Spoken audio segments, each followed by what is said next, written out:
The beeping machines in the ICU were the only sounds Maria could hear as she pressed her palm against the glass wall, staring at her little boy.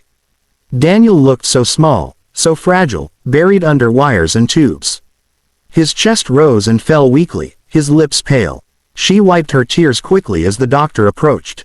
"Mrs. Lopez, drive," Reynolds said carefully. "Your son needs an immediate blood transfusion. His blood type is extremely rare. Without it, we won't be able to stabilize him."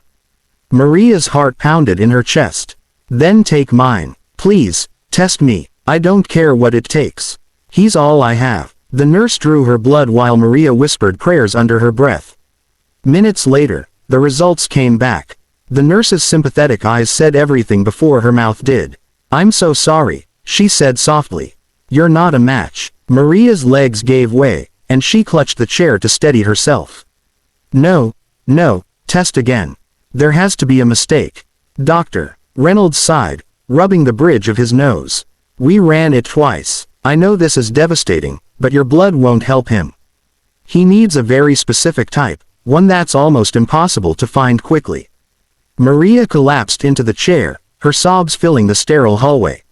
She had no family left. Her parents were gone, her siblings far away, and she had raised Daniel alone since his father abandoned them. Now, when he needed her most, she was powerless. "Doctor," she begged, clutching his coat sleeve, "please, there must be someone. Search the registry. Call every hospital, every bank. He can't." Her voice cracked. "He can't die like this." "Doctor," Reynolds hesitated, glancing at the clipboard in his hand. His expression shifted as he read a highlighted note in the hospital's confidential donor list. "There is one match." Maria's head snapped up, her eyes wide with desperate hope. "Who? Tell me. I'll do anything. Just, please." The doctor looked conflicted. "It's not so simple.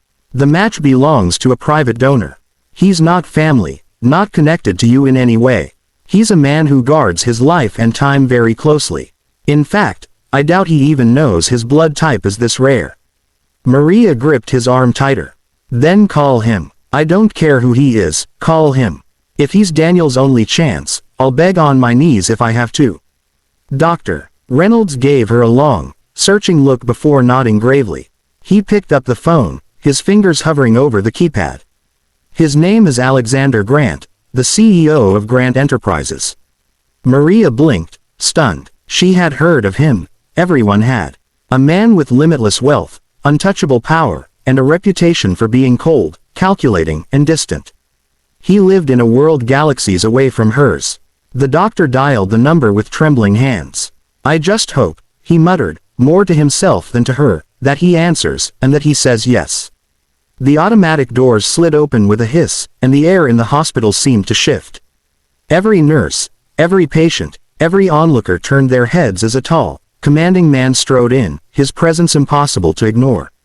His tailored suit didn't belong in the fluorescent-lit halls of a hospital. His sharp jawline and piercing gaze carried an aura of authority that made people step aside without a word. Maria rose shakily from her chair. Her heart pounded as she realized who he was, Alexander Grant, the CEO whose name dominated the headlines, a man known more for hostile takeovers than compassion. "Doctor," Reynolds hurried forward. "Mr. Grant, thank you for coming. I know this is highly unusual." Alexander raised a hand, silencing him. His voice was calm, controlled, but edged with steel. "You said it was urgent. Who needs me?" Maria's lips trembled as she stepped closer. "My son. It's my son. He's only 7. The doctors say you're the only match. Please." Her voice broke, and tears spilled down her cheeks. "Please save him." For a long moment, Alexander's expression was unreadable. His dark eyes flicked from Maria's desperate face to the small, fragile figure lying behind the ICU glass.